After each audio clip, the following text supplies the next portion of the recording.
بسم الله الرحمن الرحيم الحمد لله رب العالمين والعاقبة للمتقين والصلاة والسلام على سيدنا محمد وعلى آله وأصحابه أجمعين أما بعد السلام عليكم ورحمة الله وبركاته بسم الله الرحمن الرحيم Payg'ambar sallallohu alayhi vasallamning tilidan 30 ta qissa. Bugun 6-qissani gaplashamiz. Har bir jonivor uchun qilingan yaxshilikka ajr bor. Payg'ambarimiz sallallohu alayhi vasallamdan Abu Hurayra roziyallohu anhu rivoyat qiladi. Bu hadis Imom Buxoriydan keltiriladi.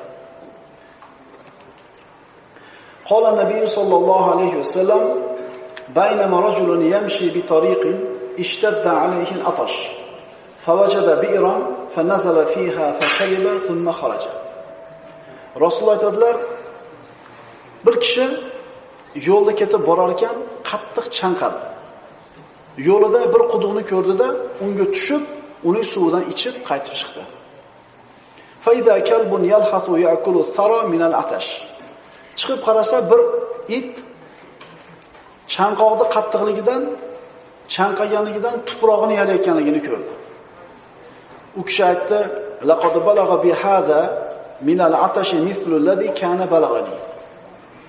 Bu itga ham menga yetgan narsa yetibdi. Ya'ni qattiq chanqabdi dedi. فنزل البئر فملأ خفه ماء. Quduqqa qaytib tushdida, oyoq kiyimini yechib turib, unga suv to'ldirdi.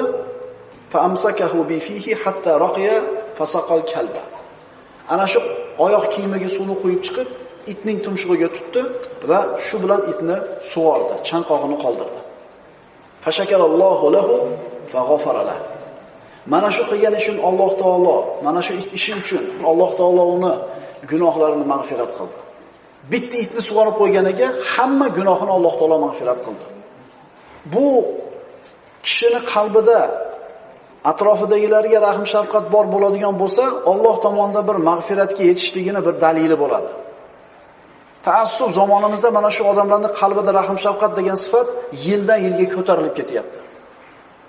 Sahoba ikromlar bundan ajablanib, "Ya Rasululloh, va inna lana fil bahaimi la ajran?" Bu hayvonlarga qilgan muomalamizga ham ajr olamizmi deydi. Bitta itni sug'orib qo'ysa gunoh kechiriladigan bo'lsa, bu hayvonga qilgan muomalamizga ham ajr olamizmi? Yana itding, unaqa halol hayvon emas. Go'sht yeyiladigan qo'y yoki sigir emas, echki emas.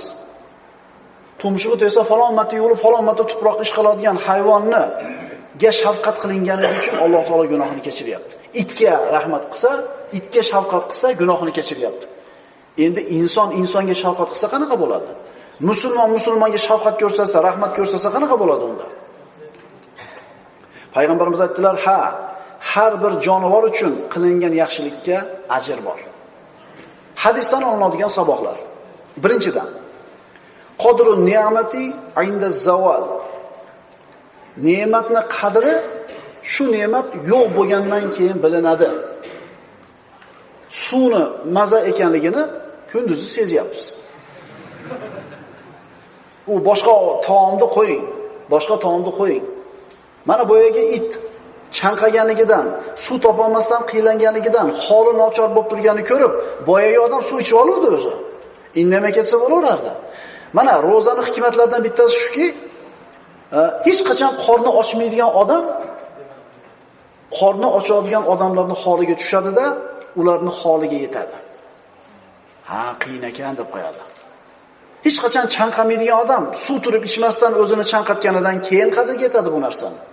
Demak, ro'zaning hikmatlaridan bittasi shukanki, odamlar bir-birlarining holiga yetadi.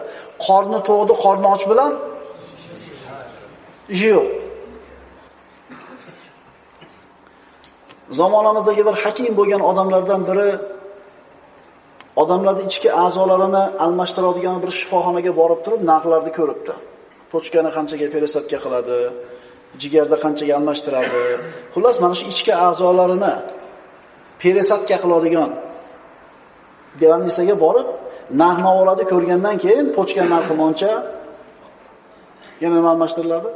Yuradi mancha ko'rib turib aytgan ekanki, ichki dunyoyimga qarasam deydi, juda ham boy ekanligimni ko'rdim deydi.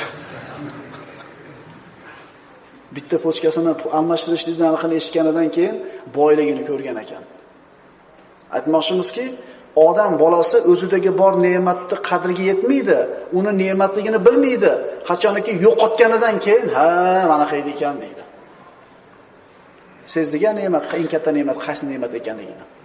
Boshimizdan o'tdi shu kunlar, birodarlar, huzur qilinglar, rohat olinglar. Xotirjam Qur'on tilovatida turibmiz. Uyimizda nima bo'layapti degan xavotir yo'q. Bemalol kechasimi, kunduzimi chiqib borib uyimizga boshqa tijoratimizga yuribmiz.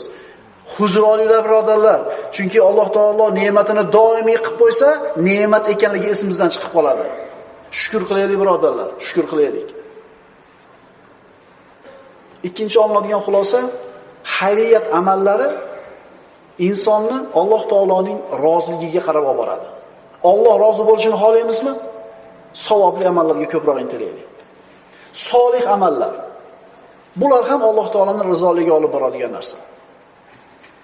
To'rtinchidan, hatto hayvonga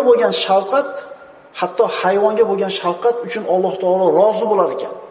Bir-birimizga shafqatli bo'lishlikka ko'proq haqli emasmizmi, birodarlar? Mana payg'ambarimiz sollallohu alayhi vasallam aytibdilar, har bitta jonivor uchun, har bitta bir tirik jonzot uchun qilingan yaxshilikka ajr bor, savob bor deyapti. Endi chat to'ntaramiz. Har bitta jonivorga qilingan yomonlikkachi gunoh ham bor ekanda. Beozor, sizga aziyat bermayotgan, ozor bermayotgan bir hayvonga zulm qilishligingiz gunoh ekan. Xuddi odamga zulm qilishligingiz gunoh bo'lganidek. To'g'rima-to'g'ri o'tib ketayotgan itga bir tosh otish. To'g'rima-to'g'ri o'tirgan chumchuqqa turib tosh otish. Sizga aziyat, zarar yetkazmayotgan jonivorni qatl qilish. Ukalar, bu gunoh hisoblanadi. Bu narsadan ehtiyot bo'laylik. Juma darslarimizda aytib o'tganmiz, Imom Buxoriydan bu hadis. Nabiy sollallohu alayhi vasallam aytdilar, bir mushukka zulm qilganligi uchun bir ayol jahannamga kirdi. Bir itga shafqat qilganligi uchun yana bitta ayol jannatga kirdi. Payg'ambarimiz aytadilar, mushukni bog'lab qo'ygani uchun bir ayol jahannamga kirdi. Qana qilib unga bir zulm qilganida bog'lab qo'ydi. Taom yoki sharob, yeyishlik yoki ichishlikka yo'l bermadi va itni o'zini ham qo'yib yormadi. O'zi ham boqmadi. Qo'yib yorganida yerda qurt-qumursqalarda, minasalarda topib o'zi yer edi. Mana shu mushuk ochlikdan o'lib qoldi, shu ayol baylab qo'yganligi sababli. Shu mushukka zulm qilganligi uchun bir ayol jahannamga kirdi, birodarlar. Tushunarlimi ukalar? O'zimizdan kichkinalarga, o'zimizdan zaiflarga zulm qilishdan ehtiyot bo'laylik. Hayvonga zulm qilganligi uchun jahannamga kirsa, mo'min odamga zulm qilganlarda ahvoli nima bo'pti? Yana bu zulmni kasb qilgan bo'lsa-chi odamlar? Yana bu zulmni tirikchilik manbai qilib olgan bo'lsa-chi? Zulm qilib, tuhmat qilib, bo'xton qilib, uni pulini undirib, maza qilib yeyotgan bo'lsa-chi? Bunday odamlarchi kat bo'yni uzilib ketolmayotganligi qiyomatda jazoni katta olishligini alomati. Buni atini istidroj deyiladi. Ko'tarib yerga tashash degani. Hech narsa bo'lmayapti, qarang. Bo'yida yuribdi, yana bo'yigidan ham chiroyli bo'lib yuribti. Nimaga unaqa ekan?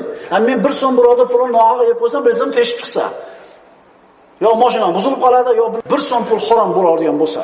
Nimaga bularga singaverar ekan desa, birodarlar, mo'min odamga qilgan xatosi uchun o'rnida jazo kelsa, Allohning mehribonligi bu.